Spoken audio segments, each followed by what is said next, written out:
वही हुआ जिसका डर था। इमरान खान ने अपनी अहलिया को तलाक दे दिया है। खबर ने पूरी दुनिया में हलचल मचा दिया। नाजरीन, वैसे तो पूरी दुनिया में तलाक की शरह बहुत ज़्यादा है। आम आदमी किसी औरत को तलाक दे तो शायद वो खबर नहीं, लेकिन किसी सेलिब्रिटी की तलाक हो जाए तो लोग इसमें खूब दिलचस्पी लेते हैं। अब खबर आ रही है कि इमरान खान ने अपनी अहलिया को तलाक दे दी है। लेकिन ठहरें, कहीं आप बानी पीटीआई तो नहीं समझ रहे? अरे नहीं नहीं, वैसे तो बानी पीटीआई इमरान खान भी अपनी 2 बेगमात से अलहदगी इख्तियार कर चुके हैं। अब वो तीसरी शादी के बाद बुशरा बीबी के साथ हैं। लेकिन यहाँ जिस तलाक की बात हो रही है वो बॉलीवुड के अदाकार इमरान खान हैं।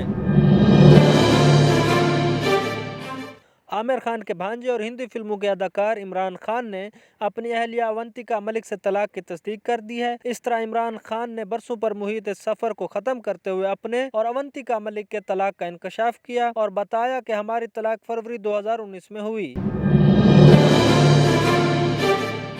इमरान ने यह तस्दीक अपने एक हालिया इंटरव्यू के दौरान की, जबकि उन्होंने लेखा वाशिंगटन नामी खातून से अपनी रूमानी मुलाकातों का भी इकरार किया और कहा कि लेखा लोगों के घर बर्बाद करने वाली नहीं है। अवंतिका और इमरान खान की शादी 2011 में हुई और उनकी भी एक बेटी अमारा भी है।